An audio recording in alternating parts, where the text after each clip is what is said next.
नमस्कार दोस्तों, मैं रश्मि दी अमेजिंग फैक्ट्स में आप सबका स्वागत करती हूँ। दोस्तों, आज मैं आपके लिए लेकर आई हूँ सम्राट अशोक का महान इतिहास। अशोक मौर्य, जिन्हें सामान्यतः चक्रवर्ती अशोक सम्राट के नाम से भी जाना जाता है, जिसका अर्थ होता है सम्राटों का सम्राट। यह स्थान भारत में केवल सम्राट अशोक को मिला हुआ है। तो चलिए शुरू करते हैं।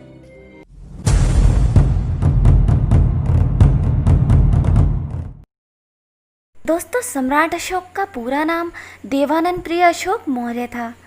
इतिहास के सबसे शक्तिशाली और ताकतवर योद्धाओं में से एक सम्राट अशोक करीब 304 ईसा पूर्व में चंद्रगुप्त मौर्य के पोते के रूप में बिहार के पाटलिपुत्र में जन्मे थे।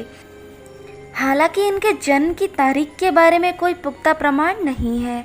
सम्राट अशोक मौर्य साम्राज्य के दूसरे शासक बिंदुसार और माता सुभद्रांगी के पुत्र थे। सम्राट अशोक भारत में मौर्य साम्राज्य के तीसरे शासक थे, जिन्होंने 259 ईसा पूर्व से 232 ईसा पूर्व तक भारत के लगभग सभी महाद्वीपों पर शासन किया था। अशोक महान ने उत्तर में हिंदुकुश की श्रेणियों से लेकर दक्षिण में गोदावरी नदी, कर्नाटक, मैसूर तक और पूरब में बंगाल तथा पश्चिम में अफगानिस्तान, ईरान तक अपने मौर्य साम्राज्य का विस्तार किया था। इतिहास के अनुसार अशोक बहुत ही कम उम्र में राजा बने थे। अशोक जब सम्राट बने तब भी वह युवक ही थे, इसलिए वह सबसे युवा सम्राट कहलाए। अशोक के साम्राज्य की मुख्य राजधानी पाटलिपुत्र और प्रांत राजधानी तक्षशिला और उज्जैन थी। सम्राट अशोक अपने जीवन में एक भी युद्ध नहीं हारे।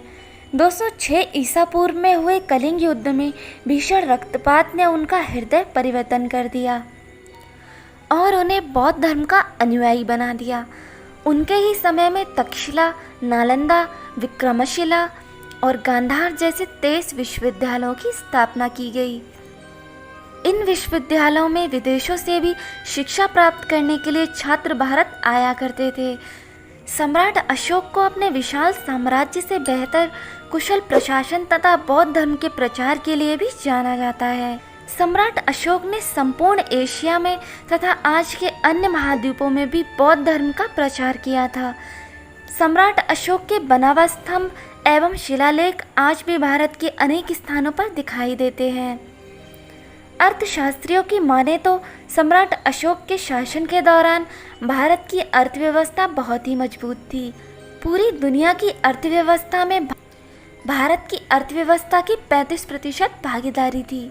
जातिवाद।